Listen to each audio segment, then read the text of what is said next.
Hello, പുതിയൊരു വീഡിയോയിലേക്ക് എല്ലാവർക്കും സ്വാഗതം. ഇന്ന് ഞാനൊരു ഡേ ഇൻ മൈ ലൈഫാണ് ചെയ്യുന്നത്. ഇപ്പോൾ രാവിലത്തെ ബ്രേക്ക്ഫാസ്റ്റൊക്കെ കഴിഞ്ഞു. കൊച്ച് അവിടെ ഉറങ്ങുന്നുണ്ട്. അപ്പോൾ ഉറങ്ങുന്ന സമയത്ത് കുറച്ച് പണികളൊക്കെ ചെയ്ത് തീർക്കാമെന്ന് ഓർത്ത് ഞാൻ പെട്ടെന്ന് അടുക്കളയിലേക്ക് വന്നു. അപ്പോൾ ഇന്ന് രാവിലെ ഞാൻ ഓട്സാണ് കഴിച്ചത്. അപ്പോൾ അതിൻ്റെ ബാക്കി ഇച്ചിരി ഇരിപ്പുണ്ട്. ഞാനപ്പോൾ അതങ്ങോട്ട് മാറ്റി വെച്ചു. പിന്നെ കുറേ പാത്രങ്ങളൊക്കെ കഴുകണം. പിന്നെ ഇന്നലെ രാത്രി ഞാൻ ചോറ് വെച്ചിട്ടുണ്ടായിരുന്നു. അപ്പോൾ ഇന്ന് ചോറ് വെക്കേണ്ട ഉച്ചക്കത്തേക്ക് ചോറുണ്ട്. അപ്പോൾ ഞാൻ പാത്രമൊക്കെ പെട്ടെന്ന് കഴുകി വെക്കുകയാണ് കേട്ടോ. അപ്പോൾ കൊച്ച് ഉറങ്ങുന്ന സമയത്താണ് നമുക്കിപ്പം പണിയൊക്കെ എടുക്കാൻ പറ്റുള്ളൂ. ഇത്ര നാൾ അമ്മയുണ്ടായിരുന്നല്ലോ കൂടെ.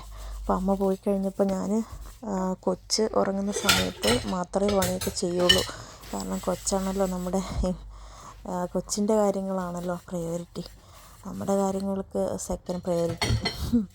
പക്ഷേ ഭക്ഷണമൊക്കെ നമുക്ക് ശരിക്കും കഴിച്ചില്ലെങ്കിൽ നമ്മൾ കൊച്ചിന് പാലൊക്കെ കൊടുക്കുന്നതല്ലേ.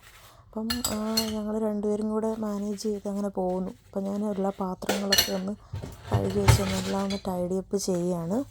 അപ്പം ഇനി അങ്ങോട്ട് പുതിയ വീഡിയോസൊക്കെ ഇടണമെന്ന് ഞാൻ പ്രതീക്ഷിക്കുന്നു. അപ്പോൾ ഇതേപോലെ കൊച്ച് ഉറങ്ങുന്ന സമയത്തും അങ്ങനെയൊക്കെ മാനേജ് ചെയ്ത് വീഡിയോസൊക്കെ എടുക്കാമെന്ന് വിചാരിക്കുന്നു. അപ്പം എല്ലാവരും മുന്നോട്ട് കാണുമെന്ന് പ്രതീക്ഷിക്കുന്നു. അപ്പോൾ ഞങ്ങളുടെ പാത്രങ്ങളൊക്കെ കഴുകി എടുത്ത് വെക്കുകയാണ്. അത് കഴിഞ്ഞിട്ട് പെട്ടെന്ന് തന്നെ കൊച്ചെണീക്കുന്നതിന് മുമ്പ് എന്തെങ്കിലും കറി വെക്കണമല്ലോ. അപ്പോൾ ഞാൻ ഫ്രിഡ്ജ് നോക്കി. ഇപ്പം നോൺ വെജായിട്ട് പ്രത്യേകിച്ചൊന്നുമില്ല. നോക്കുമ്പം കുറച്ച് നാൾ മുമ്പ് മേടിച്ച ബീഫ് മിൻസ് ഉണ്ടായിരുന്നു. അത് വെച്ചിട്ട് എന്തെങ്കിലും ഒരു വെറൈറ്റി ആയിട്ട് ഞാൻ ഉണ്ടാക്കാമെന്ന് ഓർത്തു. അപ്പോൾ ഇത് വെച്ചിട്ട് ഒരു ഫ്രൈ പോലെ ആക്കിയെടുക്കാമെന്ന് ഓർത്തു. ഇങ്ങനെ ഇടിയിറച്ചിയൊക്കെ പോലെ ഇങ്ങനെ ഫ്രൈ ചെയ്തിട്ടുള്ളൊരു ഫ്രൈ ഉണ്ടാക്കാമെന്ന് ഓർത്തു. അപ്പോൾ ബീഫ് മേടിച്ച് വെച്ചിട്ട് കുറച്ച് നാളായി. അപ്പോൾ ഞാനൊരു കറി പോലെയാണ് ഉണ്ടാക്കിയത്. അപ്പോൾ അതൊരു വലിയൊരു രസം ഉണ്ടായിരുന്നില്ല. അപ്പോൾ ഇങ്ങനെ ഫ്രൈ ചെയ്ത് നോക്കാമെന്ന് ഇച്ച പറഞ്ഞു. അപ്പോൾ ഞാനത് ചെയ്യാൻ വേണ്ടിയിട്ട് കുറച്ച് ബീഫ് എടുത്തേക്കുവാണ്. അപ്പോൾ ഇത് ഇത്രയും എടുത്തേക്കുന്ന ഇതാണ് കേട്ടോ. ഞങ്ങൾ മോറിസണിൽ നിന്ന് മേടിച്ചതാണ് മിൻസ്ഡ് ബീഫ്. അപ്പം ഇത് ഇത്രയും കണ്ടിട്ട് പേടിക്കണ്ട. ഇതിങ്ങനെ വേകുമ്പോഴത്തേനും ഇതിങ്ങനെ ചുങ്ങിപ്പോവും. അപ്പോൾ ഞാനത് ഇത്ര എടുത്തതാണ്. ഞാനെപ്പോഴും കറി വെക്കുമ്പോൾ ഇപ്പോൾ 2 ദിവസത്തേക്കൊക്കെ വെക്കാറുണ്ട്. അപ്പം അത് അത്രയും എടുത്തു. അപ്പോൾ അതിലേക്ക് വേണ്ടിയിട്ട് ഞാൻ കുറച്ച് ഉള്ളിയും വെളുത്തുള്ളി, ഇഞ്ചി അങ്ങനത്തെ കാര്യങ്ങളൊക്കെ ഒന്ന് റെഡിയാക്കുകയാണ്. ഒരുപാട് ഉള്ളിയൊന്നും വേണ്ട. ഒരു ഉള്ളിയും 3-4 അല്ലി വെളുത്തുള്ളിയും ഒരു കുഞ്ഞി കഷ്ണം ഇഞ്ചിയും ഒരു പച്ചമുളകുമാണ് ഞാൻ എടുത്തേക്കുന്നത്. അപ്പോൾ ഞാൻ അതൊക്കെ ഒന്ന് അരിഞ്ഞെടുക്കുകയാണ് പെട്ടെന്ന്. അപ്പോൾ എല്ലാം ഞാൻ പെട്ടെന്ന് ചെയ്യാൻ നോക്കുന്നുണ്ട്. കാരണം കൊച്ച് ഉറങ്ങിക്കിടക്കുന്ന ആ സമയത്താണ് നമ്മൾ ഇതൊക്കെ ചെയ്യുന്നത്. അപ്പം ഉള്ളിയും ഇതൊക്കെ ഞാൻ പെട്ടെന്ന് അരിഞ്ഞെടുക്കുക കേട്ടോ.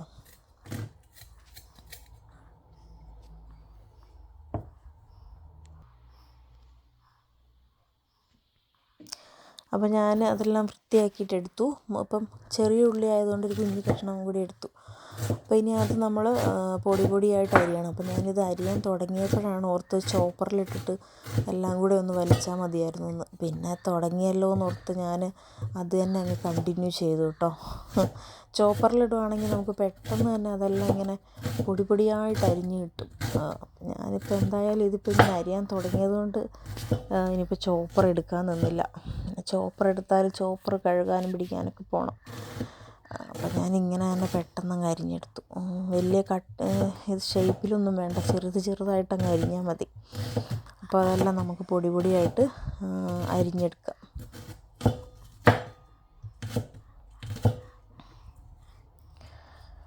അപ്പോൾ ഇന്നലെ വെച്ച മോരുകറി കുറച്ച് ഇരിപ്പുണ്ടായിരുന്നേ. അപ്പോൾ ഞാൻ ഇതിങ്ങനെ ഫ്രൈ പോലെ ആക്കാം.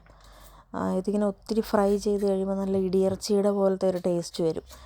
അപ്പം ഞാൻ തന്നെ കണ്ടുപിടിച്ച റെസിപ്പി കേട്ടോ. ഇങ്ങനെ നിങ്ങളാരെങ്കിലുമൊക്കെ ഇങ്ങനെ ഉണ്ടാക്കാറുണ്ടെങ്കിൽ കമൻറ്റ് ചെയ്യണേ. മിൻസ് ബീഫ് വെച്ചിട്ട്. അപ്പം ഇതെല്ലാം ഞാൻ അരിഞ്ഞെടുത്തിട്ടുണ്ട്. പിന്നെ നമുക്ക് ഉണ്ടാക്കാനായിട്ട് തുടങ്ങാം. ഇപ്പോൾ ചട്ടി വെച്ചിട്ടുണ്ട്. ചട്ടി ചൂടാകുമ്പോൾ നമുക്ക് എണ്ണ ഒഴിച്ച് കൊടുക്കാം കേട്ടോ. അപ്പോൾ അതിൻ്റെ കൂട്ടത്തിലിടാൻ വേണ്ടി ഞാൻ 3 ചുവന്ന മുളക് കൂടെ എടുത്തിട്ടുണ്ട്. ഉണക്കമുളക് അതും കൂടെ ഇട്ടാൽ നല്ലതാണ് കേട്ടോ. അപ്പോൾ ഞാൻ വെളിച്ചെണ്ണയല്ല, സൺഫ്ലവർ ഓയിൽ ഒഴിച്ച് കൊടുക്കുകയാണ്. ആവശ്യത്തിന് എടുക്കാം. 2 സ്പൂൺ വലിയ സ്പൂണോളം ഉണ്ടാകും ഇത്. ഇച്ചിരി വേണം, കാരണം നമ്മളിത് ഫ്രൈ ചെയ്യാൻ പോവുകയാണല്ലോ. അപ്പം എണ്ണ ചൂടാകുമ്പോൾ നമ്മൾ അതിലേക്ക് കുറച്ച് പെരുംജീരകം ഇട്ട് കൊടുക്കാം. പെരുംജീരകം ഒന്ന് പൊട്ടി ഒന്ന് ചൂടായി വരുമ്പോഴത്തേക്ക് നമ്മൾ അരിഞ്ഞ് വെച്ച ഉള്ളി, ഇഞ്ചി, പച്ചമുളക് ഒക്കെ ഇട്ട് കൊടുക്കുക. പിന്നെ നമ്മുടെ ഉണക്കമുളകും ഒന്ന് കീറിയിട്ട് ഇട്ട് കൊടുക്കുക. ഇത് നന്നായിട്ടൊന്ന് വഴറ്റിയെടുക്കാം. നന്നായിട്ട് വഴണ്ട് നല്ല ബ്രൗൺ കളറാകുന്ന വരെ നമ്മൾ വഴറ്റണം. അപ്പോൾ അതിലേക്ക് ഉപ്പ് ചേർത്ത് കൊടുത്തിട്ട് നമുക്ക് പെട്ടെന്ന് വഴറ്റിയെടുക്കാം. അപ്പോൾ ഉപ്പ് ചേർക്കുമ്പോൾ പെട്ടെന്ന് നന്നായിട്ടൊന്ന് വഴണ്ട് കിട്ടും. അപ്പം നന്നായിട്ട് വഴറ്റിയെടുക്കുകയാണ് കേട്ടോ. അപ്പോൾ നിങ്ങളിങ്ങനെ ഉണ്ടാക്കി നോക്കിയില്ലെങ്കിൽ ഇങ്ങനെ ഉണ്ടാക്കി നോക്കണേ.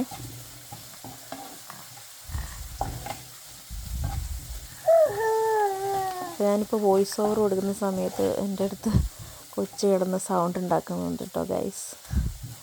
ആനറിയില്ലല്ലോ. അപ്പോൾ ഞാനിതൊക്കെ ഒന്ന് നന്നായിട്ട് വഴറ്റിയെടുക്കുവാണ്. വഴറ്റിയെടുക്കുന്ന സമയത്ത് അവിടെ കൊച്ച് എണീറ്റു. അപ്പോൾ നമുക്ക് ഞാൻ കൊച്ചിൻ്റെ അടുത്തൊന്ന് പോയി നോക്കിയായിരുന്നു കേട്ടോ. അപ്പോൾ ജസ്റ്റ് എണീറ്റിട്ട് ഇങ്ങനെ കിടപ്പുണ്ട്. അപ്പോൾ അത് വഴറ്റിയെടുക്കുവാണ്. ഒത്തിരി കരിഞ്ഞൊന്നും പോകണ്ട. അപ്പോൾ ഞാൻ പോയിട്ട് കൊച്ചിനെ എടുത്തിട്ട് വന്നു കേട്ടോ. എടുത്തിട്ട് വന്നിട്ട് എനിക്ക് പേടിയാണ് നമ്മൾ തീയുടെ അടുത്തൊക്കെ കൊച്ചിനെയും കൊണ്ടൊക്കെ നിൽക്കാൻ. അപ്പം ഞാനത് കുറച്ച് നേരം അതവിടെ അങ്ങനെ വെച്ചിട്ട് ഞാൻ അങ്ങോട്ട് മാറി നിന്നു കേട്ടോ. എന്നിട്ട് ഞാൻ മറ്റേ ബൗൺസർ എടുത്തിട്ട് വന്നിട്ട് അവനെ അതിൽ കിടത്തിയിട്ട് അടുക്കളയുടെ അടുത്ത് തന്നെ വെച്ചു. അപ്പോൾ എന്നെ കാണുന്നതുകൊണ്ട് വലിയ കുഴപ്പമില്ല, അവിടെ അടങ്ങി കിടക്കുന്നുണ്ടായിരുന്നു. അപ്പോൾ ഞാൻ അതിലേക്ക് മഞ്ഞൾ പൊടിയും പിന്നെ കുരുമുളക് പൊടി ഇട്ടു 2 സ്പൂണ്. പിന്നെ ഗരം മസാല ഒരു ചെറിയൊരു 1/2 സ്പൂണ്. പിന്നെ 2 ടീസ്പൂൺ മുളക് പൊടി ഇട്ടു. ഇതിനകത്തേക്ക് നമ്മൾ മല്ലിപ്പൊടി ഒന്നും ചേർക്കണ്ട കേട്ടോ. ഇതൊരു ഫ്രൈ ആയിട്ടാണ് നമ്മൾ എടുക്കുന്നത്. ഇത് മല്ലിപ്പൊടിയുടെ ആവശ്യമില്ല. പിന്നെ നമ്മൾ ക്രഷ്ഡ് ചില്ലീസ്, ചുവന്ന മുളക്, ചതച്ച ചുവന്ന മുളക് ഇതിലേക്ക് ചേർത്ത് കൊടുക്കാം. ഇതെല്ലാം കൂടെ ഒന്ന് മൂപ്പിച്ചെടുത്തിട്ട് നമുക്ക് ആ ബീഫ് ഇതിലേക്ക് ചേർത്ത് കൊടുക്കാം.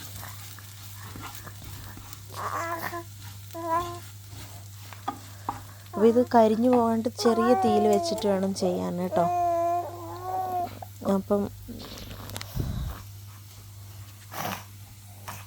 അപ്പോൾ ചെറിയ തീയിൽ വെച്ചിട്ട് ഞാനിതെല്ലാം അത് എടുത്തിട്ടുണ്ട്. നല്ലോണം മൂത്തതിന് ശേഷം മാത്രമേ നമ്മൾ ഇതിലേക്ക് ബീഫ് ഇടാൻ പാടുള്ളൂ കേട്ടോ. ബീഫ് ഞാനിവിടെ കൊണ്ടുവന്ന് വെച്ചിട്ടുണ്ട്, മിൻസ് ബീഫ്. അപ്പോൾ ഞാനത് അതിലേക്ക് ഇട്ട് കൊടുക്കുകയാണ്. അപ്പോൾ ഇത് ഇത്രയും ഉണ്ട് നമ്മൾ. പക്ഷേ ഇത് ആയിക്കഴിയുമ്പോൾ ഞാൻ കാണിച്ചു തരാം. ഇത് കുറച്ചേ ഉണ്ടാവുള്ളൂ, അതിങ്ങനെ ചുങ്ങി ഫ്രൈ ആയിട്ട് പോകും. പിന്നെ ഇതെല്ലാം നന്നായിട്ടൊന്ന് മിക്സ് ചെയ്തെടുക്കാം.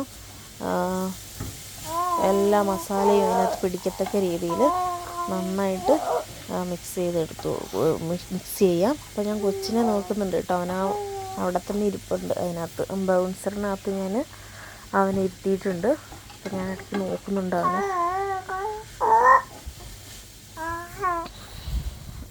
അപ്പോൾ ഞാൻ നന്നായിട്ട് ഫ്രൈ ചെയ്തെടുക്കുവാണേ. നന്നായിട്ട് മിക്സ് ചെയ്തിട്ട് നമുക്കത് മൂടി വെക്കണം. മൂടി വെച്ച് കഴിയുമ്പോൾ അതിൽ നിന്ന് നന്നായിട്ട് വെള്ളം ഇറങ്ങി വരും. അപ്പോൾ അത് നന്നായിട്ട് അതിട്ട് പിന്നെയും നമ്മൾ ഇളക്കിയിട്ട് മൂടി വെച്ചിട്ട് ഇടയ്ക്കിടയ്ക്ക് അത് ഇളക്കി കൊടുക്കണം. എന്നിട്ട് നമ്മളത് ഫ്രൈ ചെയ്തിട്ട് എടുക്കുന്നത്. വെള്ളമൊന്നും ഇതിലേക്ക് ചേർക്കേണ്ട ആവശ്യമില്ല കേട്ടോ.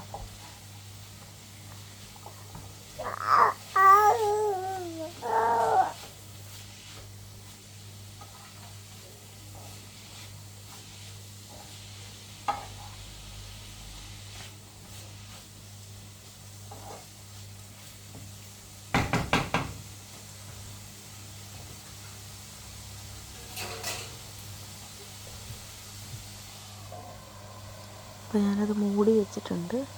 മൂടി വെച്ചിട്ട് ഇനി കുറച്ച് കഴിഞ്ഞിട്ട് തുറന്ന് നോക്കിയിട്ട് അധികം നന്നായിട്ട് വെള്ളമൊക്കെ ഇറങ്ങി വന്നിട്ടുണ്ട്. അപ്പോൾ ഒന്നുകൂടി ഒന്ന് ഇളക്കിയിട്ടിട്ട് നമുക്ക് ഒന്നും കൂടി ഒന്ന് മൂടി വെക്കാം. അപ്പോൾ ഇത് നന്നായിട്ട് വെന്തതിന് ശേഷമാണ് നമ്മൾ തുറന്ന് വെച്ചിട്ട് ഫ്രൈ ചെയ്ത് എടുക്കുന്നത്. ഞാൻ ഇടയ്ക്കിടയ്ക്ക് ഇങ്ങനെ ഇളക്കിയിട്ട് കൊടുക്കുന്നുണ്ട് കേട്ടോ. അപ്പോൾ അതവിടെ ആകുമ്പോൾ നേരത്തെ ഒരു പൊട്ടാറ്റോ കൊണ്ടുവന്ന് തോരൻ വെക്കാൻ കൊടുത്തു. പിന്നെ പൊട്ടാറ്റോ ഒക്കെ ഒന്ന് പീൽ ചെയ്തെടുക്കുകയാണ്.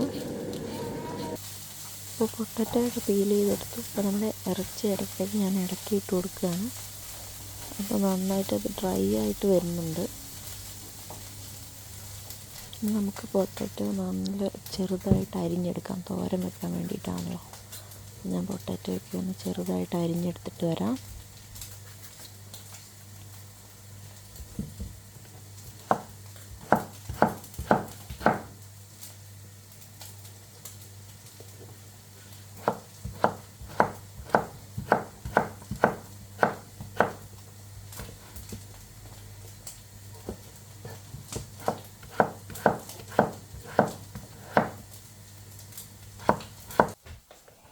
പൊട്ടറ്റോയൊക്കെ അരിഞ്ഞുകൊണ്ടിരിക്കുമ്പോൾ തന്നെ കൊച്ച് കരയാൻ തുടങ്ങി. അപ്പോൾ ഞാൻ അവനെ എടുത്തു കേട്ടോ.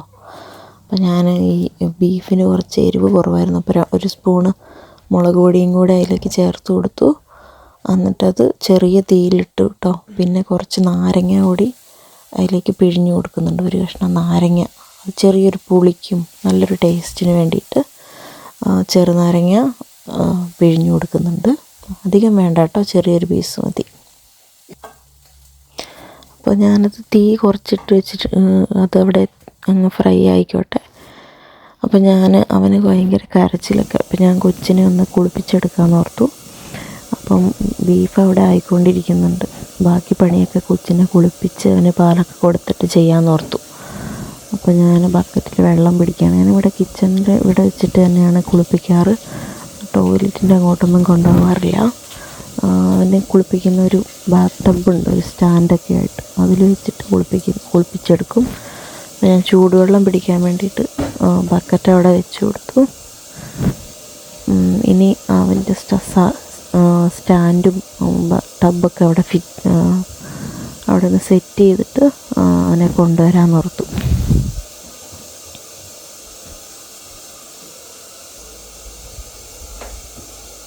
അപ്പോൾ ഇതാണ് അവനെ കുളിപ്പിക്കുന്നത്. അപ്പം ഇങ്ങനെ നിന്നുകൊണ്ട് കുളിപ്പിക്കാം. അപ്പോൾ ഇതെൻ്റെ ഒരു ഫ്രണ്ട് എനിക്ക് തന്നതാണ്. അപ്പോൾ ഇതിൽ നിന്നുകൊണ്ട് കുളിപ്പിക്കാൻ നല്ല സുഖമാണ്. അപ്പോൾ നമ്മൾ ഇരിക്കുകയൊന്നും വേണ്ട. അപ്പോൾ ഈ ചെറിയ നീല കുഞ്ഞ് ടബിൽ വെച്ച് അതിലാണ് അവനെ കിടത്തിയിട്ടാണ് കുളിപ്പിക്കുന്നത്. ഞാൻ അവനെ കൊണ്ടുവന്ന് കുളിപ്പിച്ചുകൊണ്ടിരിക്കുക കേട്ടോ. ഞാൻ കുളിപ്പിക്കുന്നതൊന്നും കാണിക്കുന്നില്ല. അപ്പോൾ ഞാൻ പെട്ടെന്ന് അവനെ ഒന്ന് കഴിച്ചെടുക്കുക. ജലദോഷമൊക്കെ ആയതുകൊണ്ട് തലയൊന്നും കഴുകുന്നില്ല. പുള്ളിക്ക് അതിൽ കിടക്കാൻ ഭയങ്കര ഇഷ്ടമാണ് കേട്ടോ. അതിൽ കിടന്ന് കരയത്തൊന്നുമില്ല, പാവം. അപ്പം ഞാൻ പെട്ടെന്ന് അവനെ ഒന്ന് കുളിപ്പിച്ചെടുക്കുക. അപ്പോൾ നമ്മുടെ ബീഫിൻ്റെ ഫൈനൽ ലുക്കാണിത് കേട്ടോ. അപ്പോൾ ഇതിൻ്റെ ടേസ്റ്റ് നമ്മുടെ ഇടിയിറച്ചിയില്ലേ, അതിൻ്റെ ഒരു ടേസ്റ്റാണ്. നല്ല രസമാണ്. അപ്പോൾ എല്ലാവരും ഇങ്ങനെയൊന്ന് ഉണ്ടാക്കി നോക്കണം കേട്ടോ, ഉണ്ടാക്കിയിട്ടില്ലെങ്കിൽ. പിന്നെ ഞാൻ പൊട്ടറ്റോ തോരൻ വെക്കാൻ വേണ്ടിയിട്ട് എല്ലാം അരിഞ്ഞിട്ട് അതിനകത്തേക്ക് സവാളയും പച്ചമുളകും ഒക്കെ അരിഞ്ഞിട്ടു. ഡെസിക്കേറ്റഡ് കോക്കനട്ടാണ് കേട്ടോ ഞാൻ എടുത്തത്. അപ്പോൾ ഉപ്പും മഞ്ഞൾപ്പൊടിയും എല്ലാം കൂടെ ഒരുമിച്ചിട്ടു കേട്ടോ, എല്ലാം എളുപ്പപ്പണിക്ക് വേണ്ടിയിട്ട് എല്ലാം കൂടെ ഒരുമിച്ചാണ് ഞാൻ ഇടുന്നത്. അപ്പോൾ എണ്ണ ഒഴിച്ചു, കടുകൊക്കെ പൊട്ടിയപ്പം അതിലേക്ക് നമുക്ക് ഇതെല്ലാം കൂടെ ചേർത്ത് കൊടുക്കാം. ഇത് വളരെ ഈസി ആയിട്ടുള്ളൊരു തോരനാണ് കേട്ടോ. ഇനി അതെല്ലാം കൂടെ ഇളക്കി പൊട്ടി ഒരു 5 മിനിറ്റ് വെക്കുമ്പോഴത്തേക്കും പൊട്ടറ്റോ വേകും. ഇവിടുത്തെ പൊട്ടറ്റോ പെട്ടെന്ന് വേകും. നമ്മുടെ നാട്ടിലത്തെ പോലെ അല്ല, അധികം വെള്ളമൊന്നും ഒഴിക്കണ്ട, പെട്ടെന്ന് തന്നെ മൂടി വെച്ചാൽ വേകും. അപ്പോൾ ചോറ് ഇപ്പോൾ ഇന്നത്തെ ലഞ്ച് ചോറുണ്ട്, ഉരുളക്കിഴങ്ങ് തോരൻ, ബീഫ് ഫ്രൈ, മോര് കറി, പിന്നെ അച്ചാറൊക്കെ ഉണ്ട് കേട്ടോ. അച്ചാറൊന്നും പിന്നെ ഞാൻ കാണിക്കുന്നില്ല. അപ്പോൾ ചോറ് കഴിക്കുകയാണ് ഞാൻ. കൊച്ചുറങ്ങി കേട്ടോ, അവനെ കുളിപ്പിച്ച് ഉറക്കി. അപ്പോൾ ഞാൻ കഴിക്കുന്ന ഒരു വീഡിയോ ഞാൻ ഇച്ചാനോട് എടുത്തു തരാൻ വേണ്ടി പറഞ്ഞപ്പം എടുക്കുകയാണ്. എന്നെ കളിയാക്കുന്നൊക്കെ ഉണ്ട് കേട്ടോ, എന്തൊക്കെയോ പറയുന്നൊക്കെ ഉണ്ട്. അവിടെ ഇരുന്നിട്ട് എന്നോട് ചിരിക്കാനൊക്കെ പറയുന്നുണ്ട്. അപ്പം അതൊക്കെ കഴിഞ്ഞൊന്ന് ഉറങ്ങിയൊക്കെ എണീറ്റു. അപ്പോൾ വൈകുന്നേരം ആയപ്പോഴത്തേക്കൊന്ന് വിശന്നു. അപ്പോൾ നോക്കുമ്പോൾ രാവിലത്തെ ഓട്സ് ഇല്ലേ, അതിനകത്തേക്ക് ഞാൻ കുറച്ചുകൂടെ പാലൊക്കെ ഒഴിച്ച് ചൂടാക്കി കുറച്ച് കോൺഫ്ലേക്സ് ഇട്ടു കേട്ടോ, വെറൈറ്റിക്ക് വേണ്ടിയിട്ട്. അപ്പോൾ നല്ലൊരു ക്രിസ്പിനെസ്സും ഒക്കെ നല്ല ഇടയ്ക്ക് ഇങ്ങനെ കടിക്കുമ്പോൾ നല്ല സുഖം കേട്ടോ. അപ്പോൾ കുഞ്ഞാവ ഇവിടെ കിടന്ന് കളിക്കുന്നുണ്ട്. ഓട്സൊക്കെ ഞാൻ കഴിച്ചു കഴിഞ്ഞു കേട്ടോ. അവനവിടെ കിടന്ന് കളിക്കുന്ന സമയത്ത് എനിക്ക് ഉച്ചയ്ക്ക് ഞാൻ കിച്ചണൊന്നും വലിയതായിട്ട് ക്ലീൻ ചെയ്തില്ല കേട്ടോ. അപ്പോൾ തുണി ഞാൻ വാഷ് ചെയ്യാൻ വേണ്ടി ഓൾറെഡി ഇട്ടിട്ടുണ്ട്. പിന്നെ ഇത് നമ്മുടെ ഗ്യാസിൻ്റെ അതൊന്നും അടുപ്പൊന്നും ക്ലീൻ ചെയ്തിട്ടില്ലായിരുന്നു ഉച്ചയ്ക്ക്. ടയേർഡായി പോയായിരുന്നു. അപ്പോൾ ഞാൻ പിന്നെ ഇത് ഇപ്പം അവനവിടെ കളിക്കുന്ന സമയത്ത് അതൊക്കെ ഒന്ന് ക്ലീൻ ചെയ്യാൻ ഓർത്തു. അപ്പോൾ അതൊക്കെ ഞാൻ പെട്ടെന്നൊന്ന് ക്ലീൻ ചെയ്യുകയാണേ. അപ്പോൾ അത് ക്ലീൻ ചെയ്തില്ലെങ്കിൽ അതവിടെ കിടക്കും, പിന്നെ അതിൽ പറ്റി പിടിച്ചൊക്കെ ഇരിക്കും. അത് നാശമായിട്ടുണ്ടെങ്കിൽ നമുക്ക് വീട്ടിൽ നിന്ന് മാറുമ്പം അതിൽ പൈസയൊക്കെ പിടിക്കും. അതൊക്കെ നാശമൊക്കെ ആക്കി കേടാക്കി കളഞ്ഞിട്ടുണ്ടെങ്കിൽ. അപ്പോൾ നമ്മളതൊക്കെ വൃത്തിയായിട്ട് തന്നെ സൂക്ഷിക്കണം. നമ്മൾ താമസിക്കുന്ന വീടല്ലേ, അപ്പോൾ നമ്മളെന്നും അത് കുക്കിങ്ങൊക്കെ കഴിഞ്ഞതിന് ശേഷം നല്ലോണം ഇത് കണ്ടോ അപ്പോൾ നന്നായിട്ട് ക്ലീൻ ആയിട്ടുണ്ട്. അപ്പോൾ ഇവിടെയൊക്കെ ഞാൻ ഒരുവിധം ഒന്ന് ക്ലീൻ ചെയ്തെടുത്തിട്ടുണ്ട് കേട്ടോ. വലിയ വൃത്തികേടൊന്നും ഇല്ലായിരുന്നു, ചെറിയ പൊടികളൊക്കെ. അതൊക്കെ ഞാനൊന്ന് ഇനിയിപ്പോൾ ഇതൊന്ന് ഫ്ലോറും കൂടെ ഒന്ന് മൂവ് ചെയ്തെടുക്കണം. ഞാൻ അടിച്ചു വാരി എടുക്കുവാണ്. അവിടെ കുറച്ച് പൊടിയൊക്കെ വീണിട്ടുണ്ട് കുക്ക് ചെയ്തപ്പോൾ. അപ്പോൾ അതെല്ലാം ഞാൻ ഒന്ന് വൃത്തിയാക്കി എടുക്കുവാണ്. പിന്നെ രാത്രിയായപ്പോൾ ഞാൻ പിന്നെയും ചോറ് തന്നെ കേട്ടോ കഴിക്കുന്നത്. അപ്പോൾ നമ്മൾ ബ്രസ്റ്റ് ഫീഡിങ് ഒക്കെ ചെയ്യുന്നതുകൊണ്ട് കിടക്കാൻ നേരം ഹോർലിക്സും കഴിച്ചു.